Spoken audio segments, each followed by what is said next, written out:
بسم الله الرحمن الرحيم. السلام عليكم ورحمة الله وبركاته. halkani waa ogaal miidiya, magacayguna waa cabdiraxmaan. waxaan ahay aabbo soomaaliyeed oo berisamaadkii wakhtigaynu qaranka ahayn soo noolaa ama waddankeennii soomaaliya wax ka ogaa. walaalayaal, marka waxaan rabaa inaan ka hadlo mowduucan u arkay inay dadku ka gaabiyeen, dadka in badan oo social media ka hadasha ay ka gaabiyeen. mararka qaarkood waxaaban idhaahdaa dadkani ma dad iyaga laysku soo jeediyey oo laysku soo ma dad macnaha qoloba qolo ay ka soo horjeedo mucaarad isku ah baan marar u arkaa dadka. marka qaran baynu ahayn, qaran dhisan ayaynu ahayn. wakhtigaas wakhti wuxuu ahaa aada u fog buu ahaa, waa nin yar ahaa. qaranku wixii qaran lahaa oo dhammi wuu lahaa.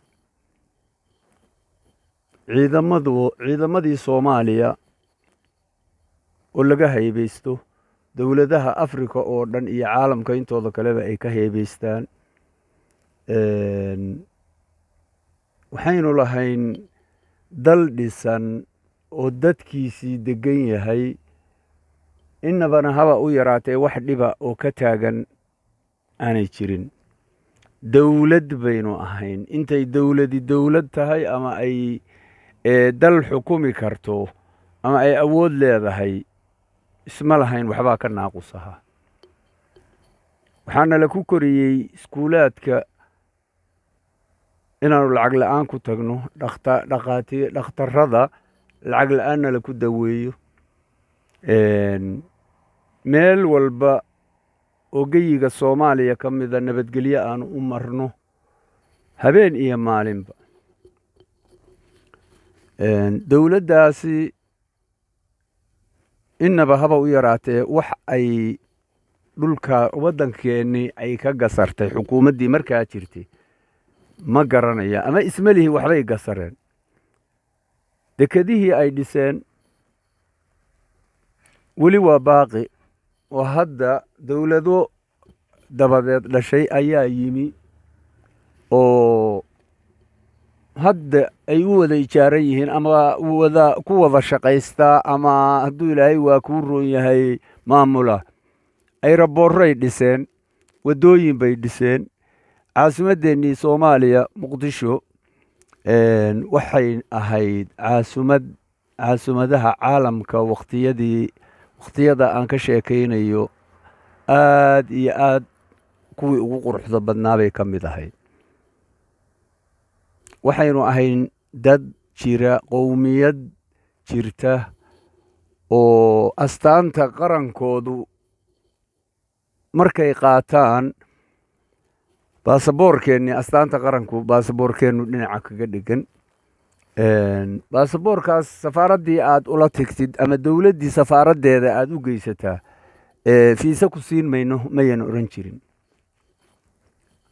ama waddanka iyaga maxaad ka doonaysaa? waxaynu ahayn dowlad loo baahan yahay iyo dadweyne dowladdooda ay maamusho, dadkuna innaba haba u yaraatee welwel kuma jirinin.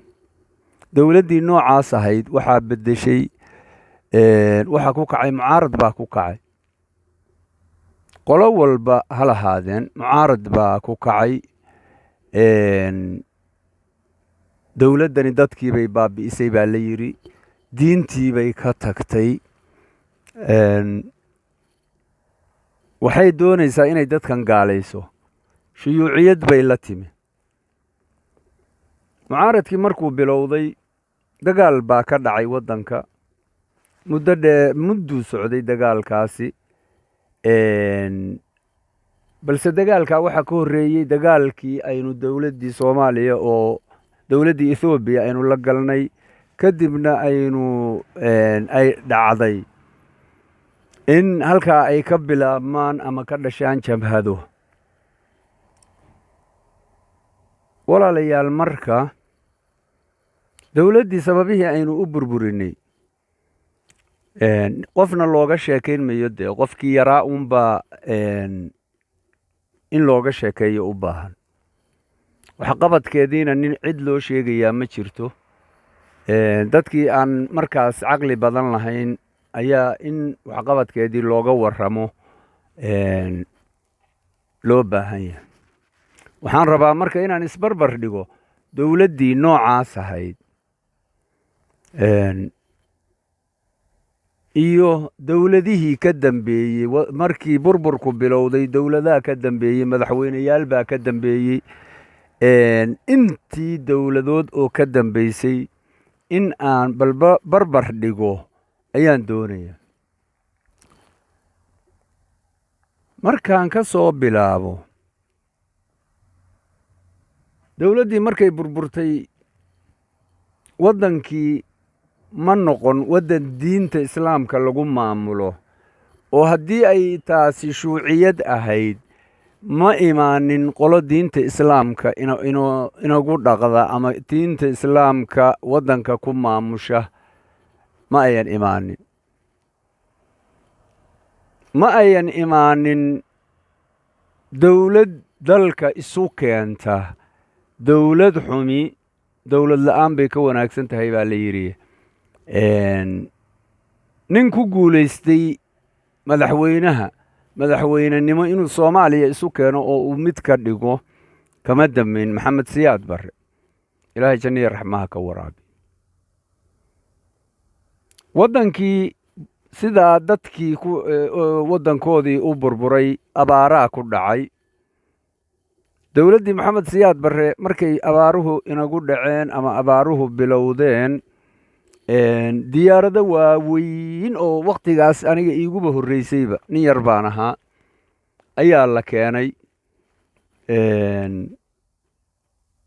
dhakhaatiir baa loo keenay dadkii abaaruhu ku dhaceen xooluhu ka baabi'een hadduu ilaahay waa kuu ronyahay raashin baa loo keenay diyaaradaa loo keenay lagu qaaday oo waxaa la geeyey meel ay ku noolaan karaan oo ay beeraley ku noqon karaan ama ay ka kalluumaysan karaan dibudejin baa loo sameeyey gargaarkii ayaa magacii baa loo bixiyey waxaa ka dambaysay in aynu nidhaahno xeryaha barakacayaasha ama xeryaha qaxootiga baa beddeshay tii noocaas ahayd waxaa soo baxay in aynu magacyo cusub oo ay dadku ay la baxeen uguna yeeraan oo dowladaha oo yidhaahdaan dowladaha deeqda bixiya hay-adaha samafalka ka shaqeeya waa wax macnaha igu cusub anigu deeqda ilaahay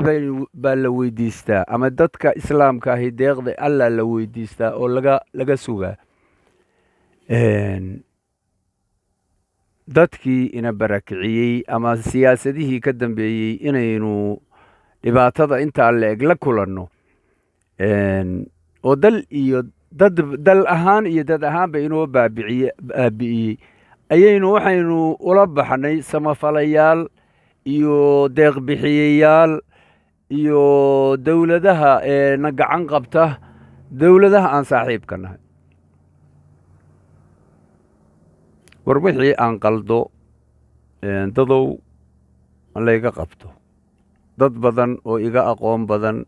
wakhtigaa iga aqoon badnaa iga cilmi badnaa ayaa jiray dastuurkii dowladdaasi inagu dhiqi jirtay waxaa laynooku beddelay mid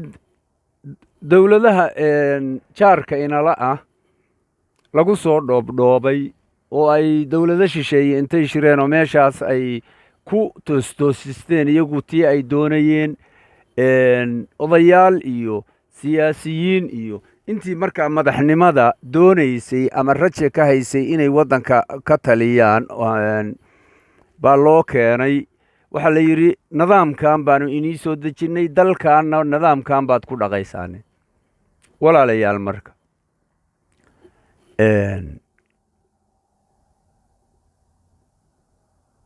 markaan intaa halkaa ku joojiyo waxaan ka hadlayaa dadkii shacabka ahaa oo ummaddii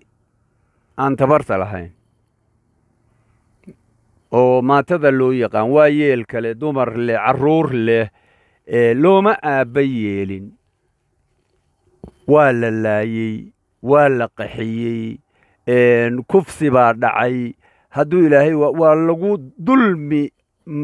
madow oo dhibkeedu uu maanta ina haysto ayaa dadkaa lagu sameeyey ummaddii lagula kacay dawladdii horena waa kuwii diyaaradaha u soo diray oo dhakhaatiirta u soo diray oo samafalka hadduu ilaahay waa kuwila dibudejinta u samaynayey mana jirin dawlad ka qayb gashay aniga sidaan aaminsanahay wakhtigaas gargaaradaas dawladdii ruusiya la odhan jiray baan u malaynayaa inay diyaaradaha iyadu lahayd diyaarado waaweyn waad bakhaarro moodday marka walaalayaal maxaa loo waayey waxaa beddeley ama aynu bilaabmay in ay dhacdo waddankii gobol waliba inuu yeesho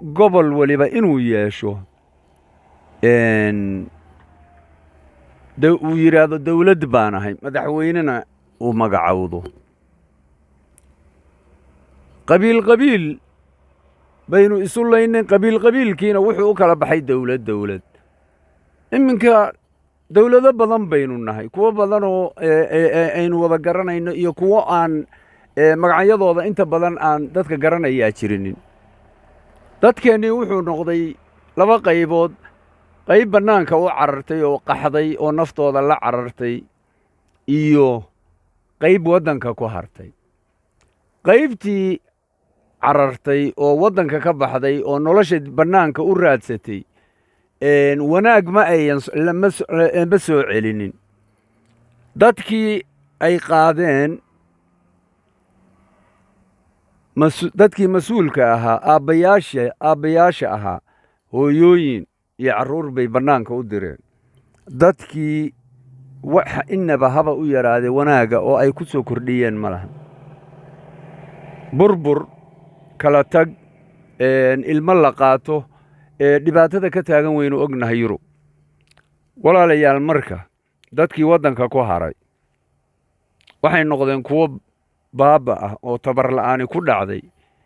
iyo kuwo iyagu ku dul noolaada kuwa tabar la'aantu hayso oo waayey meel ay aadaan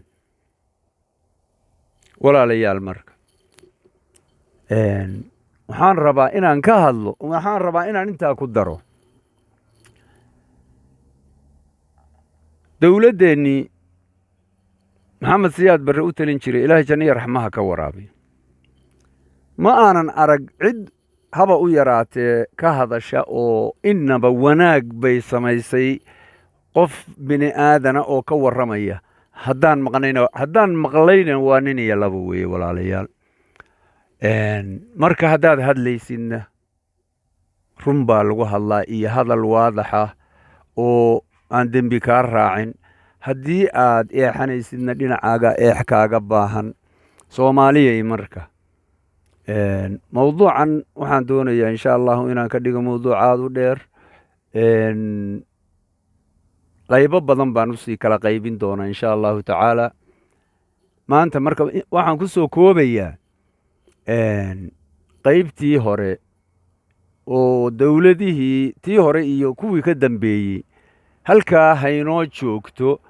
waxaana insha allahu qaybta ku xigta ka hadli doonaa dadkii qurbaha aaday iyo qurbihii uu kala aaday qolo waliba meeshay aaday waddan baan uga warrami doonaa wanaag iyo xumaan wixii ay ka keeneenna waan ka warrami doonaa hadduu ilaahidmo dadkii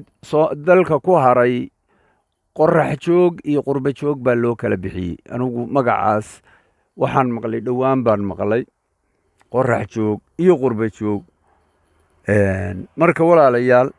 halkaa haynoo joogto waana ini salaamayaa soomaaliyey waxaana laynoo ka baahan yahay inaynu u noqonno allihii ina abuurtay iyo inaynu gudanno waajibkii uu ina saaray si aynu dalka iyo dadkuba ay u asluxaan. السلام عليكم ورحمة الله وبركاته.